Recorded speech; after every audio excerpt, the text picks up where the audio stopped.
everybody, welcome to my channel. My name's Mel. Thank you so much for joining me today for January's reading wrap-up. So, the first thing that I'm going to do in this wrap-up is I'm going to talk you through just a few basic stats for the month. If you want to know more of the stats to do with some of the goals, like reading more diversely and different things like that, then there will be a video going up soon where I talk through that new game that I started playing, which I have not named. Yeah, so that's got more of the information there, but I just want to give you a very brief rundown of some basic stats like how many pages and that sort of thing. So I've just got my journal here, so let me bring up all that information. Alright, so starting with the basics, throughout the month of January I read 7 books. Of those 7 books, most of them were fantasy. I read 3 adult books and 3 young adult books. The average rating that I gave the books throughout the month was 4 stars, which is pretty amazing, really, when you think about it. So I'm pretty happy with that. The breakdown for that is actually I had 1 DNF. I gave 2 books 3.5 stars, I gave 2 books 4 stars, and I gave 2 books 4.5 stars. The total number of pages that I read over the 7 books was 2,223, but I didn't actually count the pages that I read of the DNF, which I think was around 70 pages, or the pages that I read for Muse of Nightmares, which I am currently buddy reading with Alexandra, which I read about a third of the book in January. And I also didn't count the Bone Season, which I did read about half of in January and finished up in February. So I won't be talking about this book, wrapping it up in this wrap up, but I just wanted to let you know that I did read like I said, half of it, which is why it didn't count as a punishment. But yeah, so read that one. I finished it now in February, so it'll be in February's wrap up. So let's talk through all the books that I read in the month of January. I'm going to start with the DNF and then work my way up through the star ratings that I gave. So the book that I did not finish was The Death Row, and I can't remember what the subtitle of that book was, by Michelle Lyons. So this is the book that Chloe's Crime Scene Corner was reading in January, and I did start reading the book. The reason that I did not finish it basically was just I wasn't really enjoying it. Is a strange word to use for this particular type of book, because it was from the perspective of a person who worked partly as a journalist and partly actually for the prison system as a witness to the death row, to people that were about to be executed. Specifically when they were literally about to be executed, she was their witness, their final words, making sure it was all legal and above board, etc, etc. So I just, yeah, like I said, enjoying it is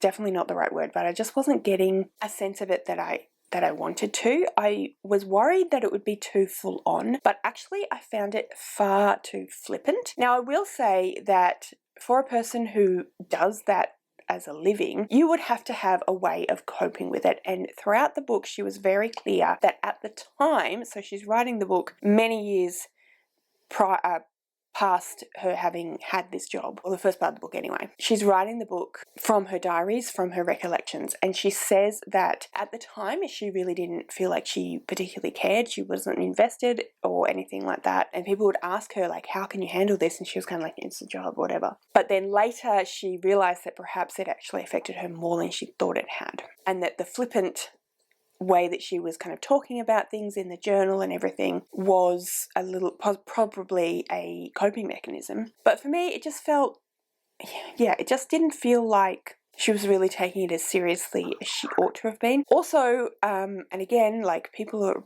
have their own political opinions, and that's fine, but her opinion of the death penalty, she was very pro death penalty, and she seemed to get a bit upset with people who were anti-death penalty, and as someone who is very anti-death penalty, that was just a little bit hard to stomach. So I ended up not finishing it because I just wasn't, like I said, enjoying is really not the right word, but I kept not wanting to pick it up. I kept wanting to pick up other things. So in the end, I did not finish it. The next book that I want to talk to you about is When the Tiger Came Down the Mountain by Nghi. So I gave this one 3.5 stars. This is the second book, and I think it's a duology. The first one is The Empress of Salt and Fortune. We follow a monk, and I believe the monk is kind of like more of a scholar history monk, and in the first one we follow them as they are traveling, and we follow them as they go to this temple where a famous historical figure who is known as the Empress of Salt and Fortune spent some time, and the monk speaks to one of the people that worked with the Empress to get more information about the Empress. So you are following the monk's perspective, but then you also follow the monk's perspective, so you get some of what's happening for them when they are in the temple, but then you also get the story that the monk is being told by this other person. That's in the first one. In the second one, it is similar, except that it's a different time period and different story. So it's still the same monk, but they are not at this temple anymore. They have travelled elsewhere. They meet a mammoth rider. They are going travelling with this mammoth rider throughout the course of this one evening. They are set upon by tigers, and then kind of becomes a story battle between the monk and the tigers. I did enjoy this one. I actually enjoyed this one quite a bit more than the first one. I think partly because I'd read the first one, so I was a little bit more kind of aware of Nghi's writing style, which I do actually like, but I believe that maybe my problem is just that they're quite short, and I'm not really hugely into sort of short stories, novellas, because I like to get my teeth into a story, which is why I often read the really long fantasies. Again, not that I have a problem with short stories, I just think that maybe if there was a bit more to it, I might have enjoyed it more, but the writing style was quite nice. It flowed quite well. I felt like I got a little bit more information about the characters in this one. The first one didn't feel like I really got to know the characters very well, whereas I feel like I got to know the monk, who I think's name is Chi, a bit more, and having the fantastical element of having the tigers, who were kind of part human, part tiger, tell these stories was quite interesting and fun as well. So yeah, I gave it 3.5 stars. I have actually, probably should have mentioned this at the beginning, I use Corpile, which is the rating system that was created by G over at Book Roast, but for the last year and a bit, when I've been using Corpile, I have found that it hasn't been particularly accurate to me and how I approach books, and I've been sort of tweaking. So I'll put in like what I think for the different characters, action, writing style, plot, intrigue, logic, and enjoyment. And I've been putting in the kind of what I think of those. But I haven't really, I've been kind of tweaking it because I'll be like, oh, but really I think that was 4 stars. So what I actually have done is I've gone through, and I'm going to put all of G's information and Corpile in the description below so you can go and check that out. She's done a lot of tweaking of it herself, but I actually changed. So I wanted to, because I don't know how to use spreadsheets, but I wanted to keep the system whereby it works out the star rating and everything for you, but I changed some of the actual, so it's not Corpile anymore, and I've called it, I need to get my computer for this.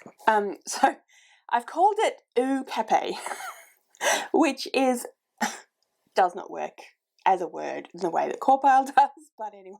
So I've just tweaked it a bit so that it fits really with what I am looking for a bit more, but I'm still using the way that she works out the rating, and yeah, so big thanks to G, and I'm sure she wouldn't mind because she seems very much about helping people out, but yeah, I hope you don't mind, G, that I've done this. But basically, instead of characters, at the beginning we have E, which is the enjoyment for the first half of the book, then W for writing style, then C for characters, then A for action, then P for plot, then P for pacing, and then E for the enjoyment of the second half of the book. But yeah, so when you add all of that up and do all the things, for When the Tiger Came Down the Mountain, I gave it 8.0. No, that's totally not true. 6.29, which is 3.5 stars. So that is that one. Next up, we have Law by Alexandra Bracken, and unlike a lot of the books I will be talking about today, I do actually have my own copy of it. So this book is a young adult fantasy, and it is a retelling of some of Greek mythology. Well, it's not really a retelling, it's inspired by Greek mythology, but it's quite different from if you go in expecting it to be a retelling in the same way of something like Ariadne. I just realised these are still here. This was from my nephew visiting, and these were his milkshakes that he made. I might just move these out of the way because they're not really that pretty, but I briefly just then thought about going back and refilming, but I'm not going to do that. We're just going to live with it. Anyway, so if you were to kind of approach this as a retelling in the same way of something like Ariadne or Circe, you would probably be disappointed, because this is actually set in present time. So it was published in reasonably recently, published in 2021. So there you go. I found it a little bit confusing when I started reading it, which is the main reason why I gave it 3.5 stars. I did enjoy the writing style, and I thought it was quite a fun story, but yeah, I was a little bit confused, possibly because I was expecting it to be a bit more of a straightforward retelling. But what it is that back in time, back in the days of the gods, ancient Greece, Zeus punished a bunch of different gods by making it so that for a period of about 3 weeks, I think, every 7 years, yes, every 7 years, they become human and they are forced to battle it out in this competition called the Agon. And there are a bunch of families that are the descendants of Greek heroes who were kind of made the people that the gods would battle against. And there's a bunch of different gods who've been reborn, so some of the different people have actually killed the actual gods, and the gods have been kind of reborn into these different humans. So this one, we follow the Agon that is happening in 2020 or something like that, and the main character, Laura, is a young girl or a young woman who has been out of the Agon or out of the whole thing for a while, but is kind of forced back into it through a series of circumstances I won't go into. But yeah, like I said, once I got into it, I was interested and I was enjoying it. But to begin with, probably the first 100 pages or something, I was really finding myself quite confused and quite uncertain of what was happening, and specifically who. So they talk about Apollo reborn, for example, but then they talk about who had been reborn as Apollo. So she would talk about this same character in two different ways. It just confused me, as you can tell from the way I'm speaking about it. But yeah,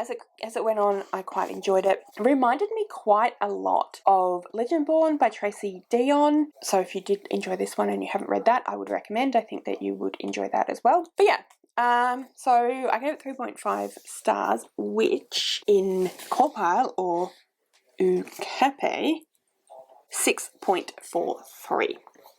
So yeah. Then we have my 4-star book. So this one is The Bone Collector by Jeffrey Deaver. I will put this up here because I returned it to the library recently. Yeah, so this is actually a bit of an older book. I think it was published in 95 or something like that. I got it as the prompt to read a book that inspired a movie you've already seen. So this is a movie that I watched quite a while ago. I think it came out in 2000, so I watched it around then, starring Denzel Washington and Angelina Jolie. And I really, really, really enjoyed it when I watched it the first time. And it's one of those movies I've watched a couple of times now, and I've known for a while that it was a book, and I've always thought I should read that. I enjoyed the movie. So I did, finally. And yeah, I really, really enjoyed the book. I actually watched the movie as well in this month, so I enjoyed that also. But anyway, I enjoyed the book. The main reason I didn't give it 4 stars is just because there were a few instances where it was quite easy to tell it was written, 25 years ago? It hurts to say that.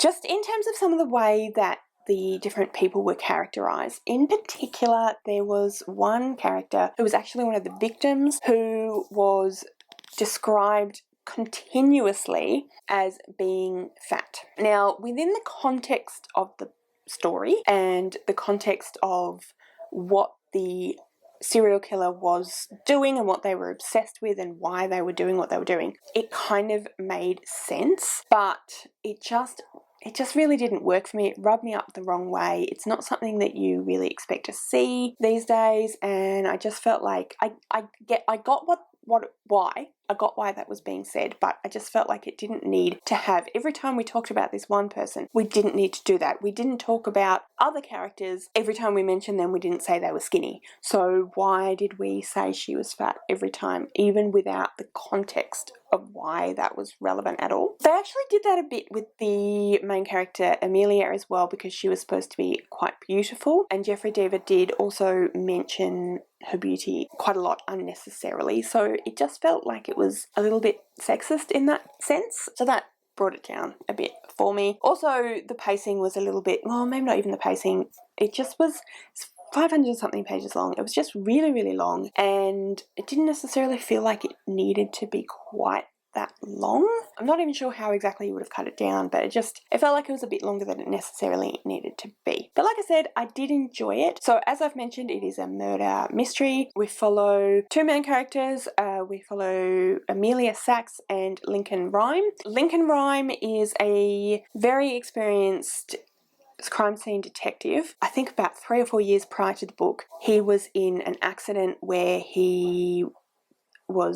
something fell on him while he was at a crime scene, and he became paraplegic, so he was unable to continue to work in the capacity that he worked in, and so he had a lot of struggles with his health, which made it difficult for him to work at all. But then also he has struggled with his mental health, so he wasn't working, and then this crime happened, and it was very odd and very unusual, and no one really knew what to make of it, and so he was brought in by his old partner to work the case. Now, the first officer on the scene was this young beat cop who had just been transferred somewhere else, and it was her last shift, called Amelia, and Amelia finds this first scene, and she processes it in a really intelligent, really thoughtful way, which shows Lincoln that maybe she's actually quite observant. There's something, that she'd potentially be a good detective. So he kind of forces her to be his eyes and ears on the ground. The other thing I will say is,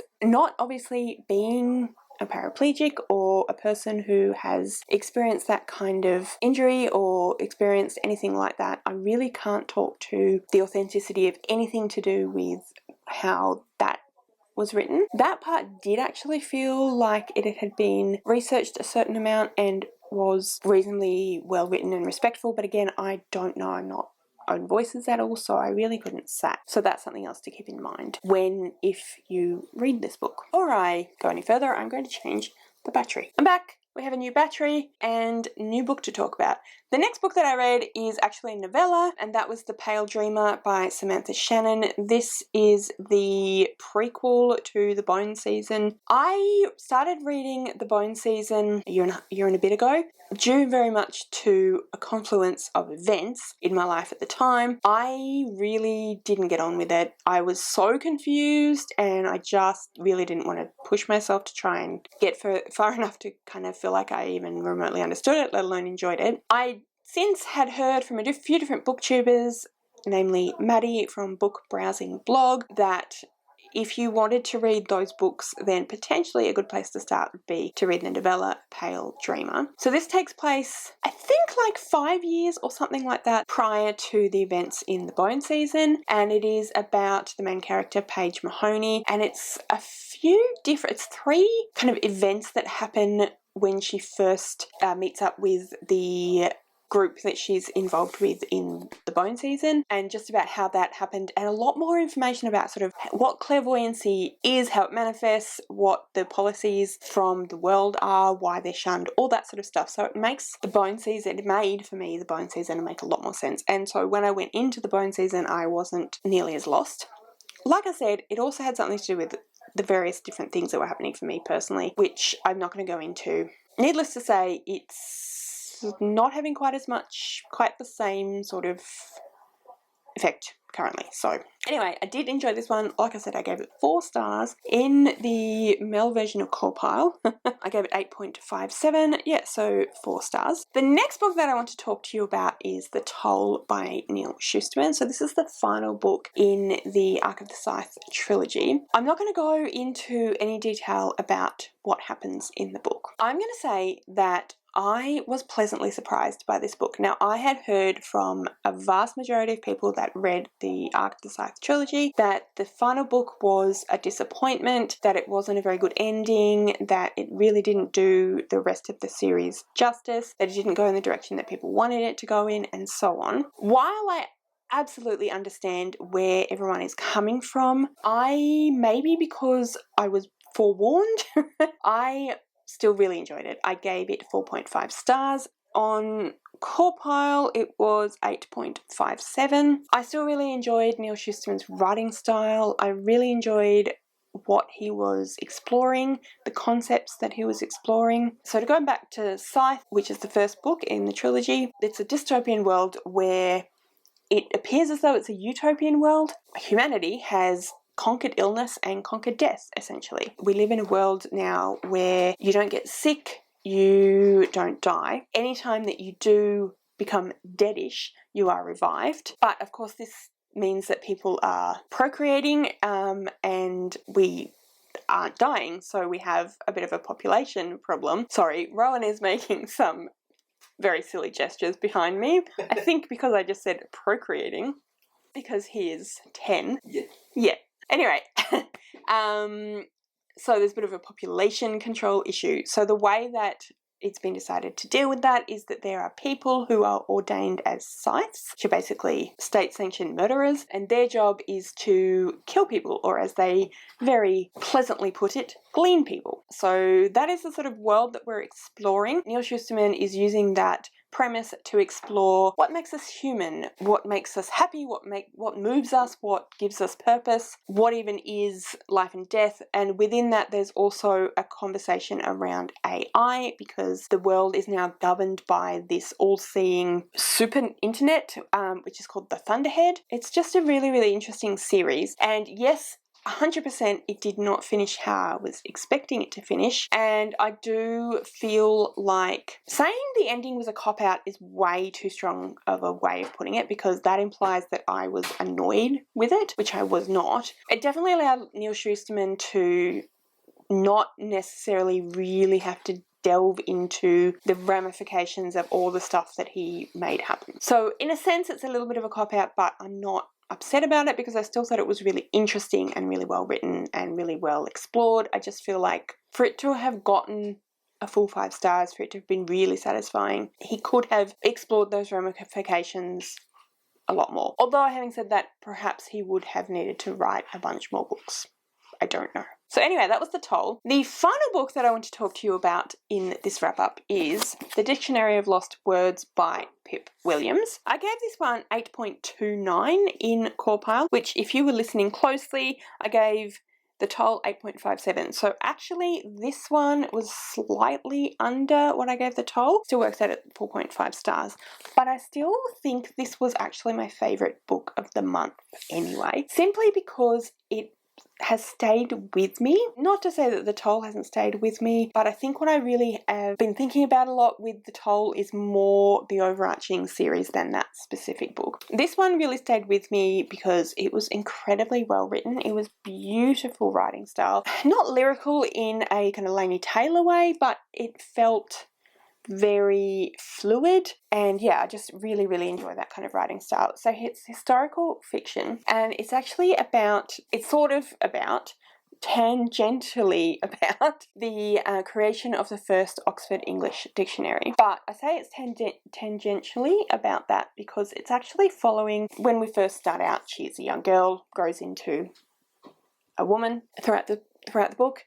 We follow her. Her father is one of the people working on the dictionary. She's kind of brought up in the, they call it the scriptorium, in the shed where all this is happening. She's kind of left to fend for herself, but within this space. So she has a lot of interaction with these men who are creating the dictionary, who are very well read, very educated, and she is coming into contact with different words and different meanings and learning about how the dictionary is put together. And this is what a lot of this book is about, is how the dictionary is put together and some of the decisions that were made and some of the requirements that words had to meet in order to be included in the dictionary. So what is very clear in this book is that not all words are created equal. Not all words are included in the dictionary. Words that are used in everyday life by poorer people that wouldn't have been written were not considered proper words and were not included. And this skewed very much towards women. So words that were sort of women's words were definitely very much shunned and not included. So this girl, she starts collecting some of these lost words and she sort of starts creating a dictionary of lost words for herself. But it is about that. That's the kind of premise, but it's about her and her growing up and her figuring herself out and the effect she has on the world around her, the effect the dictionary has on the world around her. And yeah, it's just beautifully written, really, really interesting literary historical fiction, and I highly, highly recommend if any of those things sound really interesting. Like I said, it technically didn't get the same rating as The Toll, slightly less, but only if you're looking at the core pile. 4.5 stars, same rating there, and yeah, really enjoyed it. So that's all the books that I read in January. Yeah. Let me know in the comments below if you have read any of these books, what you thought of them.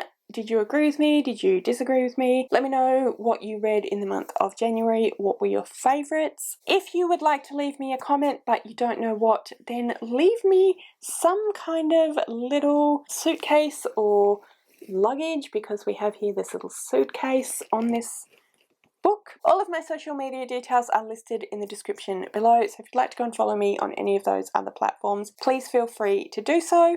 Thank you so much for watching. I really hope you enjoyed this video. If you did, I would absolutely love it if you would subscribe to my channel and give this video a thumbs up. And yeah, like I said, thank you so much for watching. I really, really hope you enjoyed this video, and I will see you next time.